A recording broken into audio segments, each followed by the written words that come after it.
I'd like to take this opportunity to introduce our distinguished keynote speaker today.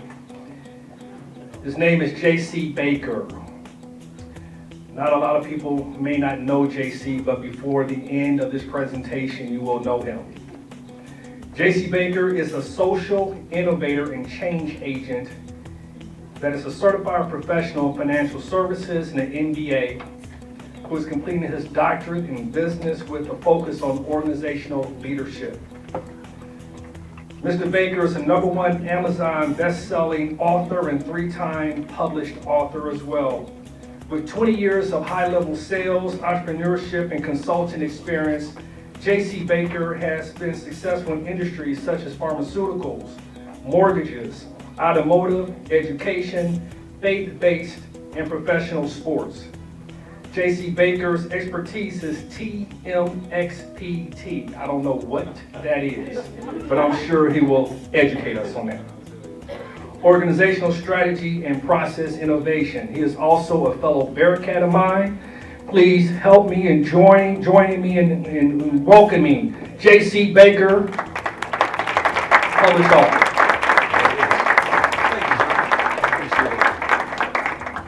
You guys seem so close-knit, willing to help one another, and that your organization actually matters. It's not a token organization. You really are doing things to be able to help leverage your strengths to be able to increase your business, and that's really important. What John was mentioning in the acronym TMXPT, Transformational Leadership Productivity Theory. It's a theory that I've created, and in that, essentially what I do for a living is I go into businesses and I make them better. If you're here, I get you there. No matter what it takes, my group of experts and myself, we get you there. So what I want to be able to talk about today is we're going to talk about, I forgot my pointer doesn't work. It's kind of like my kryptonite when my pointer doesn't work. We're going to learn how the 4 constructs of transformational leadership and team building will grow your company, provide sustainability for your idea, concept, or company, the leadership style. And we're going to talk about the leadership style today. Because a lot of times people will say things like, man, that's a good leader, or you were born to be a leader. And then if I were to ask you, what's your leadership style, and you'll be as quiet as we are now. It's because we're not privy to it, right? But we're going to become privy to a little bit of it today. Of the appointed leader will determine the ultimate success or failure of your company. So therefore, we want to look at stakeholders and what they have to offer. So when I went to look at ORV-WBC, what is your charge? Well, certified women-owned businesses and promote increase. You promote increase. You promote increase. Take from one place to another, no matter where that is. So if you're low, we get you higher. If you're high, we get you higher. No matter what, we're going to promote increase. Development, expansion, and the encouragement of business owned by women. I said, okay, that's fantastic. Great charge. Well, I want to look at something. I want to look at the word minority. You know, the etymology of words is really important, especially in my household, because I have a wife and a 16-year-old daughter and an 11-year-old daughter and a 3-year-old daughter. So what I say and how I say really matters, right? I better know what my words mean when they come out of my mouth in that atmosphere. Right? So in this scenario, I said, okay, well, what's a minority? Right? We want to be a women-owned business. We want to be a minority-owned business. But what word am I actually saying when I say that? I don't know. Let's take a look at it. Root word is minor. And it speaks directly to your ability to make decisions. Whoa, wait a minute. What the heck am I talking about then? Well, I'm a black man. I don't know if y'all know that, but I'm a black man, right? And so I can call myself a minority. However, I know that the minors in my house can't make decisions for themselves. I got a problem now. Why do I got a problem? Is anybody? We're actually having a conversation. It feels like I'm speaking to you all, but we're having a conversation. Why is that a problem now? Because I'm a business owner and I increase and I promote, but I'm a minor, so therefore I can't even make decisions. Oh, what kind of leader did I just become if my understanding isn't there? Okay. Well, it was created in the 1500s. I don't know. How important were you in the 1500s as a lady? you wasn't important at all, right? Maybe you were equipment, maybe you were property. I have a history degree, but you would have been, right? Exactly right. Well, it denotes lesser than or smaller. Well, I know if we want to increase and encourage and development, surely you don't see yourselves as lesser or smaller. Am I here by myself, or you ladies agree with me? They sure don't, right? Because I can tell you in my household, I'm lesser and I'm smaller. I can tell you that, right? That is also true, right? So transitioned by 1919 to be separated. Oh man, diversity, inclusion officers in here. We want to include. We don't want to be separated out. Well, it's really important that we learn the etymology of things because it gives you a different perspective and understanding of who you are, what you're trying to accomplish, and where you're going. So therefore, I said, I'm going to be speaking to a gang of business owners, right? I'm going to be speaking to a lot of business owners. Well, are they lesser than? Are they smaller than? Do they want to be separated out? The answer is no. Okay, then, well, I guess they're going to call themselves leaders. But if I gave them a quiz and said, okay, define leadership for me, I'm going to get 60 different answers out of 60 different people. And therefore, that can be problematic. And I'm going to tell you why that can be problematic. A lot of times people say, well, you tell me what it means to you. Well, that's hard when you're team building because you want to know what does it mean to us, right? So things have to be defined in a universal way so everyone can know how to walk. I meant to ask this before I started because if you can't tell, I can become long-winded. Who's my timekeeper to tell me what to do, right? If not, then I'll be my own timekeeper. Where we at? Yolanda, you got me? Yolanda and I got a great relationship, man. That's my clowning buddy there. So, definition of leadership. Leadership has been defined as the behavior of an individual when directing the activities of a group towards a shared goal. If my pointer was working, I'd point at behavior. That's a really key word in this definition here. Behavior, the things that you're doing, right? The way that you're reacting to things. Why? Well, it's toward the shared goal, so therefore it's no longer your own individual goal. So I don't care if your company has 2 people in it or it has 2,000 people in it, your behavior has to lead you toward the shared goal. But guess what? What if I'm that leader that never talked to my employees to figure out what the heck their goals are? Now it's back to my own goal, which is the opposite of what leadership would be. All right, so you guys see Marcus, where did he go? He's probably taking pictures back there. Marcus is my assistant. I know it's a weird title because we're in a world of titles. He's really the managing director of J.C.B.A and Associates, AKA my assistant. And so that's Tony here. Tony's one of my interns, right? And you say, well, it's funny how Marcus is your IT guy. I said, no, he's my IT guy. Like Marcus might be babysitting my kids one night, which lets our company grow, right? He's gonna do whatever it takes. Why? Because I actually know the personal goal of Marcus. So Marcus will do anything it takes to make sure that we're reaching our company goal, right? Because my behavior has to reflect that.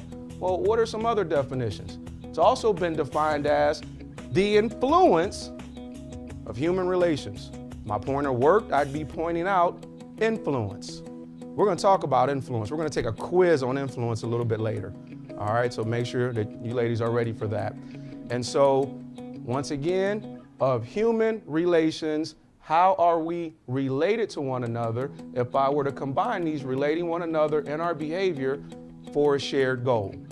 All right, we're gonna continue to move forward here. Other scholars define leadership as, I'm all jacked up here. I don't know if anybody else got jacked up when they saw it immediately, but I did. Process. Right, so now it's a process. I thought it was behavior. Now it's a process. Well, guess what? I gotta learn the process. Somebody has to tell me what the process is. I know if you've never been in this building, they got a process on that first floor. Because if you think you're just walking up to the 21st, it's not happening, right? There's a process. So therefore, you have to learn the process to apply Oh my goodness, we got power. We don't even want to get into the etymology of power and the different levels of power and how to be able to exert power and how do you recognize power and blah, blah, blah, blah, blah on power, right? However, it's important to apply power and influence to make people do what?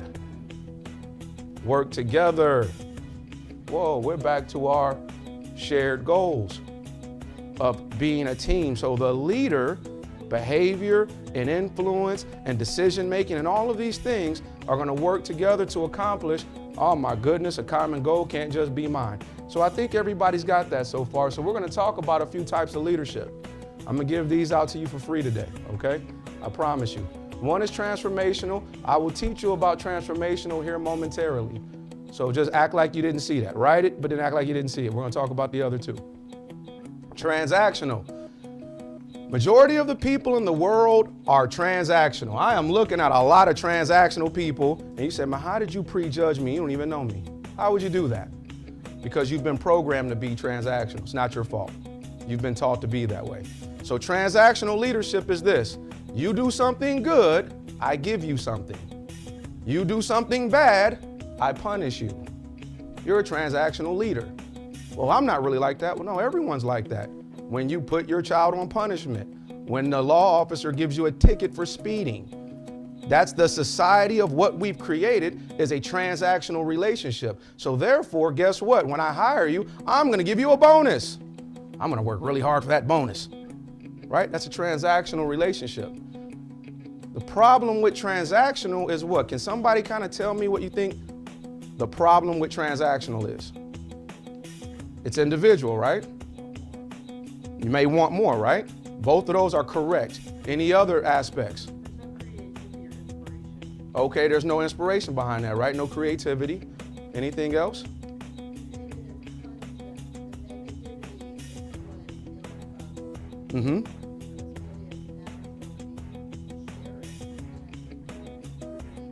Okay, right? So it changes the dynamic of how you see the world. Check this out. Anybody ever heard of a concept called reward and punishers? I didn't say punishment though, I said punishers. So I'll give you an example. My 16-year-old, she didn't do this, but I'm gonna lie on her in front of you all just to tell a story, okay? Let's say she says, I'm going to that party. You ain't going to that party. I'm going to the party. No, you ain't. You don't sit in the house. She sneaks out and goes to the party. I say, I found out you went to the party. I'm going to take your phone away. I'm going to beat you. You're going to live in a room forever. Whatever that punishment becomes, actually becomes a reward. Why does my punisher become a reward? Can anybody tell me? It's not that it's satisfying what I want. It's satisfying what she wants.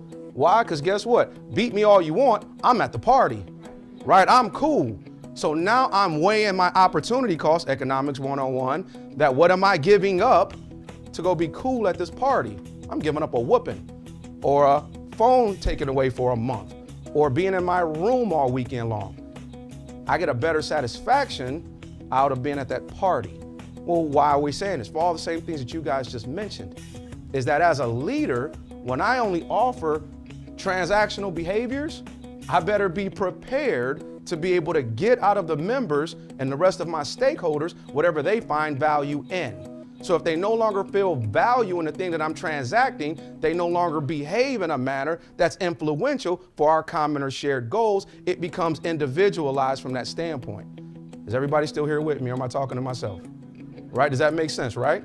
We got that. So transactional is the behavior that we're trained on. So when you're running a company and you say, okay, I've got 1 employee, 2 employees, 2,000 employees, is my leadership style transactional? Or is it something else? Well, we've got another style here. Laissez-faire. Who knows this French word? All right, who can define any form of this French word for us? Just let it be, right? It's the lack of a leadership style. It's I don't give a what. Do whatever you want. You are free.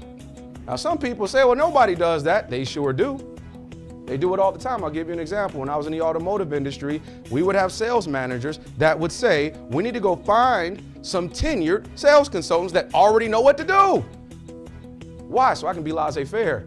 I shouldn't have to tell them how to do that. They should know.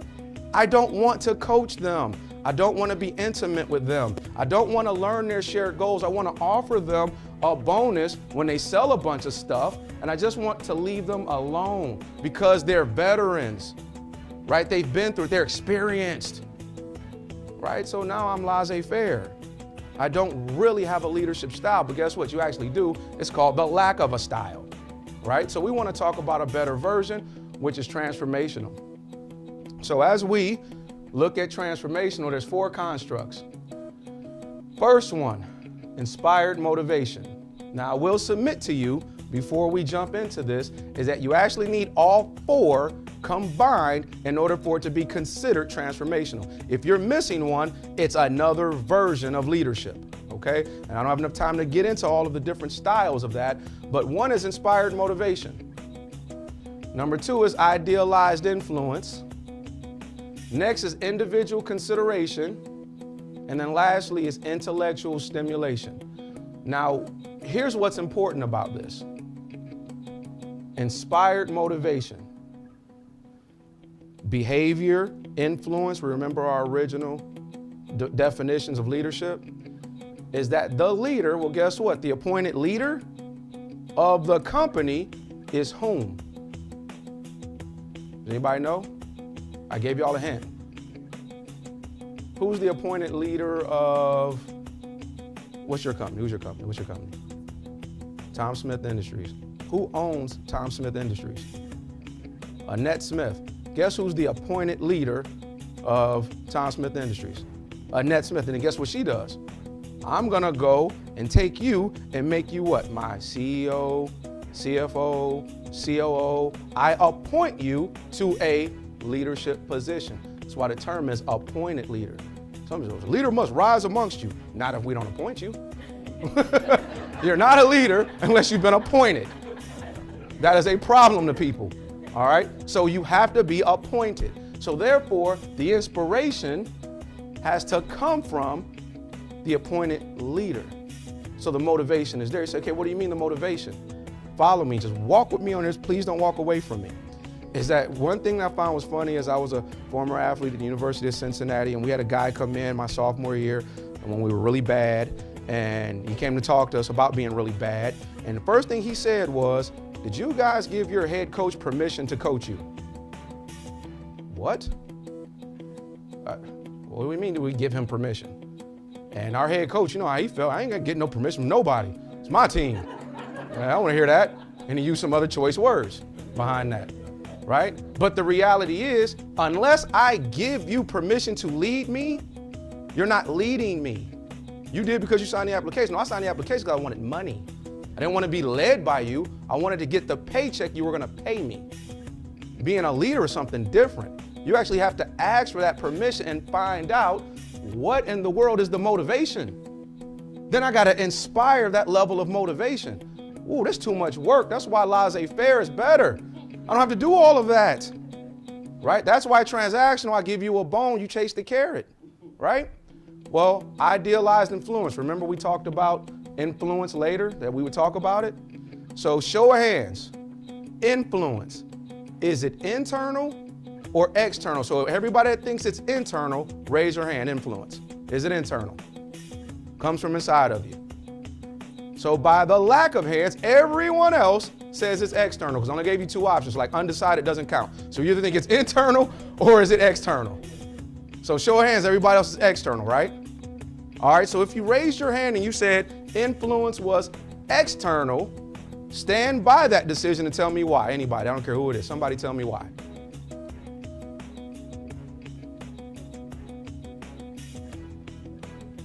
Okay, so that means it's coming from inside going out based upon what I think I heard from you. Is that you're influencing others using that definition, is that it's coming from in me going out.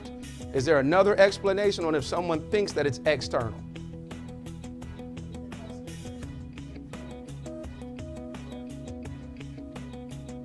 Okay, I understand exactly why you said that. So that both of your statements and responses is going to force me to requalify my question.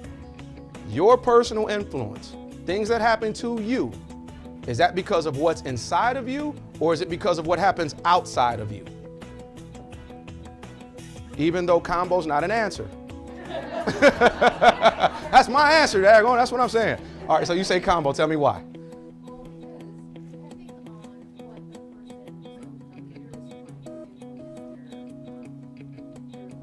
Mm-hmm.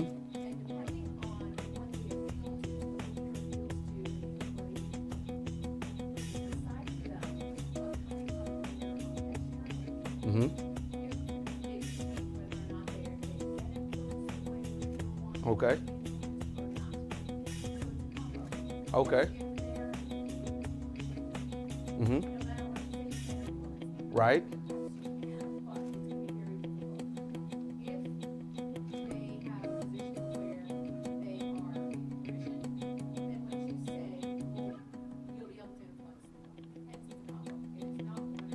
Okay, I like where you went with that.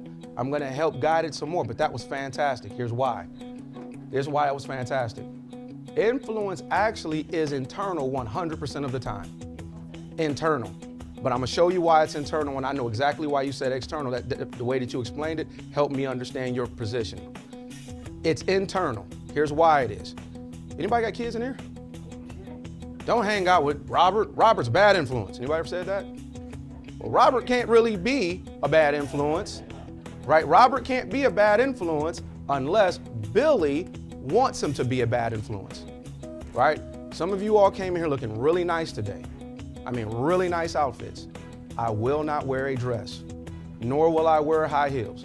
And it's almost nothing you can do to convince me to do that. I don't care how you make it look. For an example, my grandmother forever in Detroit, which is where I'm from, tried to get me to eat chitlins. I don't care. Put hot sauce on them all you want. You can put the chitlin in the hot, chitterlings, anybody under? Some people are like, what's a chitlin? I don't even know what that is. You know, pig intestines, like they make that in the South and they brought it to the North and tried to act like it was food and it's not, right? It's what they got rid of. And so my grandma being from Mississippi used to say, well, we got chitlins. And I'm like, well, I'm going to Donald's house down the street until you guys are done with that, right? Because no matter what you do, the inside of me says, I'm not influenced by that. I don't care how you make it unless something inside of me says, I want to do something new. I would actually like to try that. So now I'm waiting on something external to give me a nudge. That's what I'm waiting on. So if somebody craves structure, well, guess what? The leader is the one that puts the idea of structure into their mind when they crave it. The influence was on the inside, the external provided the outlet for it. So when you're a leader, guess what? I better know everybody individually. I better know them individually so I can know how to motivate and how to influence. Because what I think is an influencer may not be to you, or may not be to you, or may not be to you. I know earlier we said lacks creativity with transactional. Well, why is that? Well, creativity comes from each individual. Yolanda, go ahead. 5 minutes? Ooh, I got to get moving, thank you. Intellectual stimulation. What does that mean? That means that, well, I got 30 years of experience doing this thing. I don't care about your dumb 30 years of experience. What I care about is, what did you learn today and where are we going tomorrow? So intellectually, I have to continue to challenge and press you so that I can motivate you, influence you, and look at where you are with your individual need, right? These are the 4 constructs of transformational leadership. For what point? Since I'm now down to 4 minutes and 30 seconds, we've got 3 commitment types. This is really important. Why? Because I want somebody to be committed to me. Well, what kind of commitment? I don't know. I just want them to be committed because I only thought commitment was one thing. Now you're telling me there's at least 3 types that I may not have known. So 1 is normative. I do things because, isn't that what I'm supposed to do? You hired me, told me I had to be there at 8 o'clock, so I'm supposed to be there at 8. I show up at 8 every day. That's normative, and that's a form of commitment. Y'all not committed. I'm here every day, ain't I? Well, it takes more than that. Well, what does it take? I don't know the word for it. Then why are you talking to me? Right? That's what happens. They are committed to you, but it's normative. They're not really getting anything from it. Neither are you getting anything from them for your shared goal. Next, we have continuance, fear of loss. I'm going to lose my job, and I've got kids at home. So I'm going to keep doing this thing, even though I don't believe in it, because I'm scared something else is going to happen. Well, you become transformational when it becomes effective. when it becomes, I don't even know how to function without this thing. I love it so much, I'm engaged in it so much, my identity is now wrapped into the very thing that our shared goal is, so therefore I now become the concept and the idea. That's the leader that you have to become. Therefore, as you want to grow your company, I'm no longer a minority. I know how to make decisions. I'm not lesser, I am bigger. I am not separated, I am inclusive, and I know how to get the right commitment out of the people that I work with on my team. So therefore, we can accomplish a shared goal. One of the things that we do at my company, J.C.B.A. and Associates, is that, I think I got 42 seconds and I'm gonna use it all, is that you've got a scenario where when I show up, I better have taught you something you didn't know about your business, or I better have taught you something that you didn't know about yourself. And that's my goal. That's what we bully ourselves to be able to do, is how do we provide value in the life of every person, group, organization, corporation, company, team, affiliation that we are now connected to. I hope we were able to do that in some small way today in my small and limited time frame, right? With that, I know, and I got to use that other minute for Corey. So having said that, I want to be able to, do I? Oh, I got question time. Before I introduce Corey then, any questions? I know we just covered some topics here. We covered 3 different segments of topics, but I wanted to lead it for you women business owners to be able to take something back to you guys as company. Any questions or anything that I can clear up, answer for you? Yeah. No, this was my entire, for you all today. Yeah, my last one is, this is where you find me, right? So I found a way to be able to condense it all. But we do teach these concepts at a much, much higher level for companies that's looking to do better inside their organizations. Any other questions at all? Nothing else, nothing that's just burning in your souls, deep down in your stomachs. Oh, we got one in the back.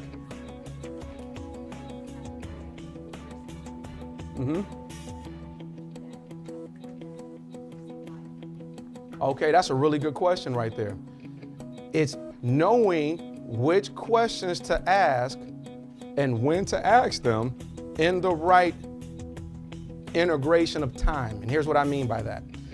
If you had a company of 100 people and you're at the top of that company, it's very difficult to get to Sue, Samantha, and Terry and figure out all of their individual needs, wants, and likes. However, guess what you did? You appointed other leaders that can kind of work with them individually and intimately enough. Now you better be able to trust those appointed leaders are doing it the way in which you now taught and prescribed. So they become very important. Thanks, Steve, for walking right in the middle of my lady, right?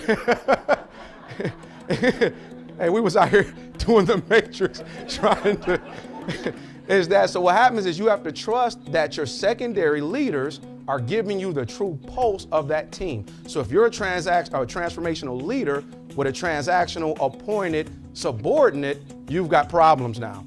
Shared goals crumbles from that point. Very good question.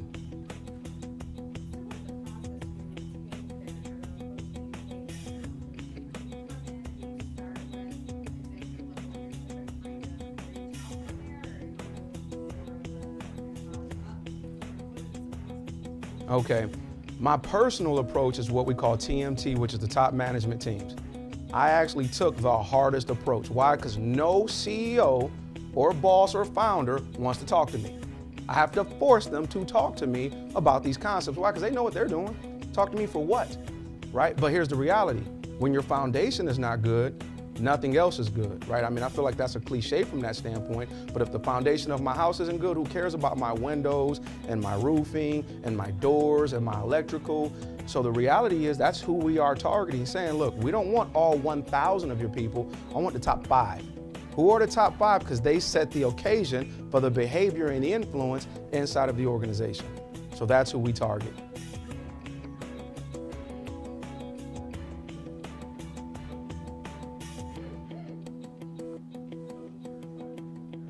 Absolutely. So the question is, do we get a chance to show that?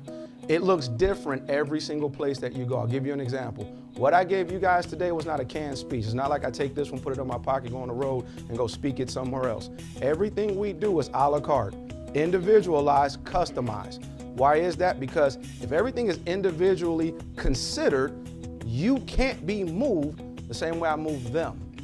right? So therefore, when we go into a place, I have to look at you. So I'm sitting back saying, all right, I just want to watch. I just want to talk. I just want to see what's going on. Like for some of you that I had a chance to meet beforehand, my demeanor was as normal as if I was out somewhere else at home or with buddies, or I wasn't stuffy, or I just wanted to see how people are. Who are they? Who are you really? That way we can know how to actually handle you. So as a doctor of business, it's no different than when you go into your physician. He looks or she looks at you and then gives you a prescription based upon you, right? And so that's how we look at that as well.